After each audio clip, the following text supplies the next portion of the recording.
Hi everyone, and welcome to your weekly pick a card tarot readings for the week of August 4th. If you're new here, my name is Sydney, I'm the tarot guy next door, and I use my occult knowledge and intuition to help guide you towards the life you want. If you have a question you want to ask the cards, you'll find information on how to get a private reading below. And if you want to learn how to read the cards, you'll find information on my beginner's course below. I'll be doing 5 card open readings, and here are the decks that I have for you. We have the new Palladini Tarot with Moss Agate, the Tarot de Marseille with Pre-Night, and the Astro Matrix Tarot with Rose Quartz. We also have 4 different oracle cards to choose from 4 different decks. So go ahead and pick which tarot deck and which oracle card resonate with you the most. It's totally fine if you're drawn to more than one. And as always, you can pause this video if you need more time. As always with collective readings, take what resonates with you and leave aside what doesn't. If you want to jump straight to your reading, you'll find timestamps below. And with that, let's go right to the readings. Alright, Group 1, let's see what we have for you for this week. Whoa. Okay.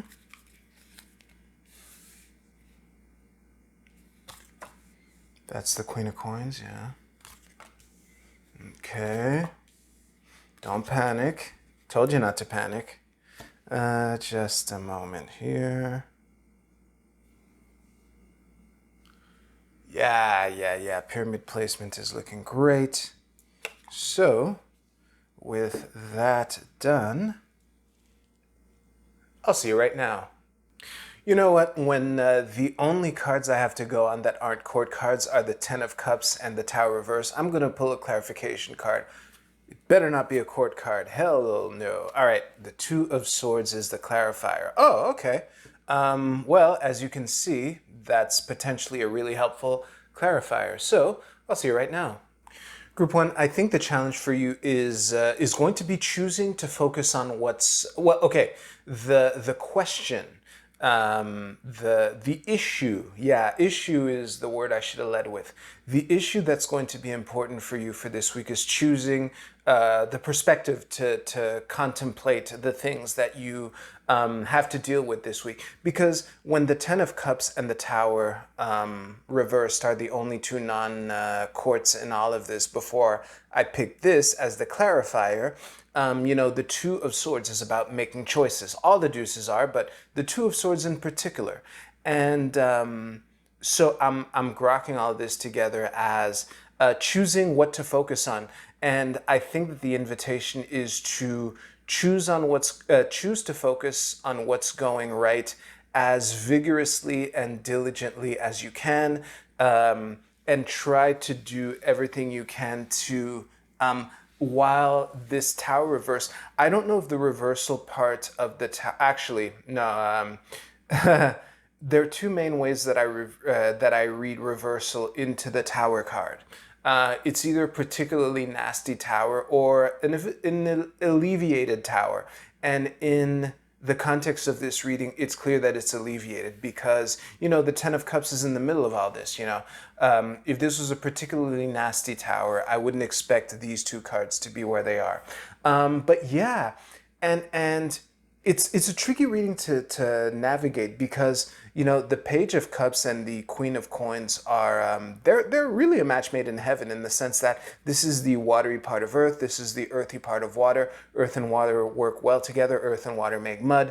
This is typically a solid foundation to build upon. However, they're both reversed, including the Queen of Wands, who's basically silently nodding. The Queen of Wands isn't going to add much to this that isn't covered by all of this. So yeah. So I think that the Knight of Swords, who is... Okay, there are 2 main ways to read the Knight of Swords in all this. It's either to decisively take action, and sometimes when you're walking forward, that's when you're walking forward, it's easier to focus on the walk and not so much focus on the missteps that you misstepped a couple steps ago, basically. And that might be what can help you focus on this Ten of Cups as opposed to the Tower reverse, So yeah, the other way to read the Knight of Swords, there's I forget which book. It might have been the Science of Getting Rich, one of these self-help books. But basically, it was about whenever doubt creeps in, you immediately cast it away as a sin. And the habit of whenever your mind's eye starts straying towards the Tao reversed, which is the furthest away from the Knight, to go, hey, no, we're focusing on the Ten of Cups now, and to be really quick to jump in there. Yeah, that might be the trick that can help you, choose the Ten of Cups sword as opposed to the Tao reverse sword. Yeah, if you liked your reading, please give this video a like, and you can use the timestamps in the description below to jump to your Oracle card reading. I'll see you there.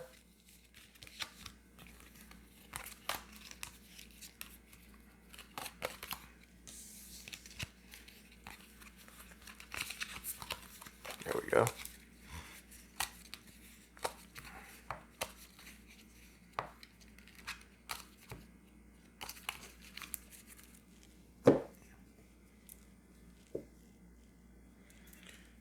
All right, group 2. Let's see what we have for you.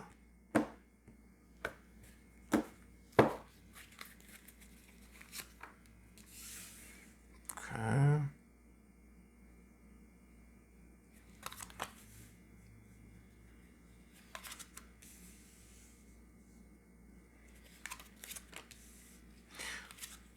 Okay, a bunch of mono-human cards. So, we'll see how I make sense of all that. I'll see you right now. It's funny, this is a continuation of a theme that's come up over and over again in readings in general, actually. Not necessarily the Marseille, but this theme has, I've noticed this theme come up regularly or often in the last few weeks to month. But spoiler alert, we have a king, a queen, and a knight, all three different elements with the magician in the middle. What do you think I'm going to say? So this is a ragtag band of misfits figuring out how to work together. That's the theme that has come up a lot lately, and I'm reading this as a rough patch in the cooperation or the coordination. Because we have a sword specialist, a coin specialist, a wand specialist, and the all-rounder in the middle here. What's making me read this more as a rough patch is the fact that the moon is in the reading proper, and the four of swords is at the bottom of the deck. So there is an opportunity to solidify how y'all work together. However, the opportunity might not necessarily be as clear. And something that I noticed really quickly was how the queen is checking this way, the knight is checking this way, and there's a lot of, let's delegate to each person what they're good at, and that might be what that might be where the rough patch might come from. This might be a week to double check who gets delegated what, because there might be a swords activity in store for the Knight of Wands, and vice versa for the Queen of Swords or whatever. Yeah, this is a week to, how can I say this? The good news is, I think no matter what comes out of this week, that there's a lot of useful lessons on the other side of it. But I would say as a, again, if you're working with like 4 clones who all think and work the same way, I'm sorry to have wasted all your time because I can't even see how this would map to a 4-person team that all 4 of them think the same way and work together as a coordinated unit, But yeah, this is this would be a week to double check who you assign to what, just because a task looked swords-like for a bunch of weeks in a row doesn't mean that the queen might be the best person for the task this week. And try to keep that in mind. But again, I think that no matter what ends up happening, no matter what lack of clarity you might feel, that navigating through that will lead some results at the end. So yeah, if you liked your reading, please give this video a like. And you can use the timestamps in the description below to jump to your Oracle card reading. I'll see you there.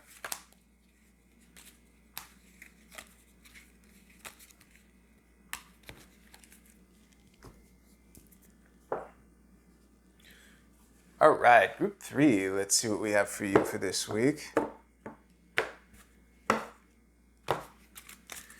Okay. Whoops. Okay.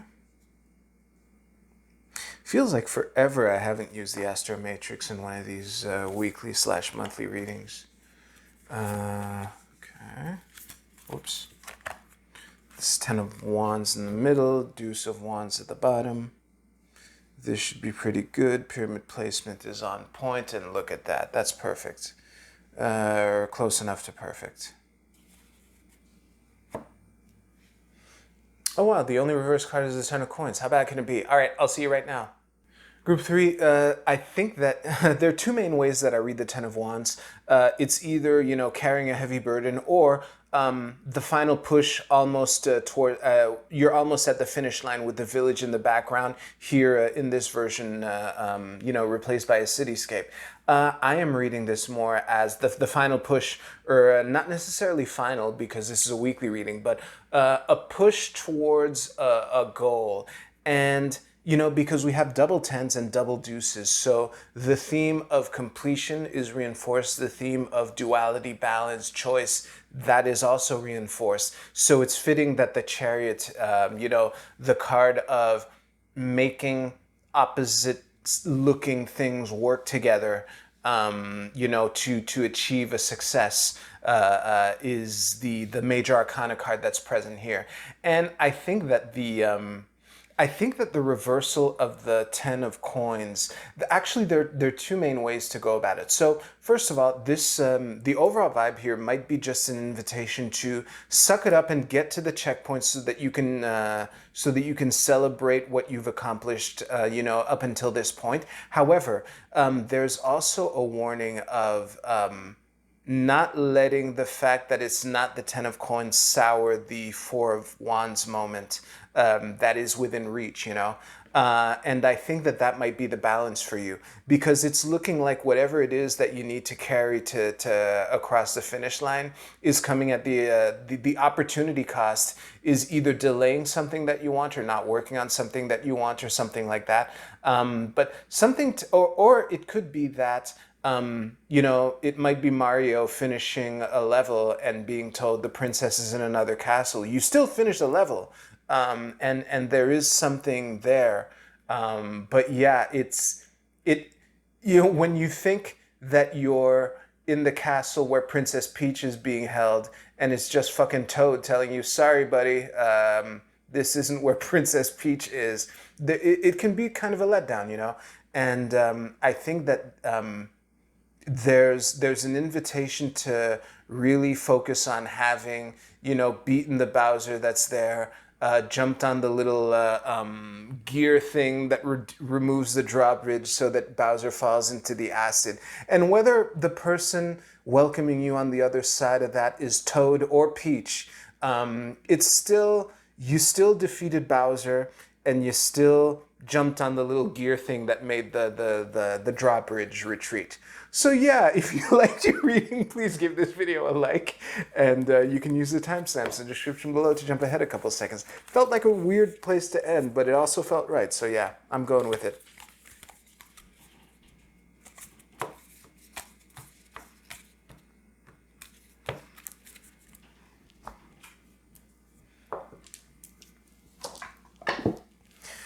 All right, Oracle card portion. Let's see. Ooh, I got it almost perfect right away.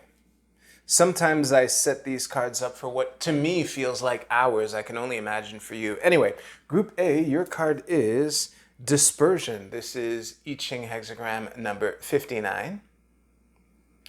And the keywords are diffuse negativity, restore harmony, circulate, revitalize, dissolve divisions, and lighten up.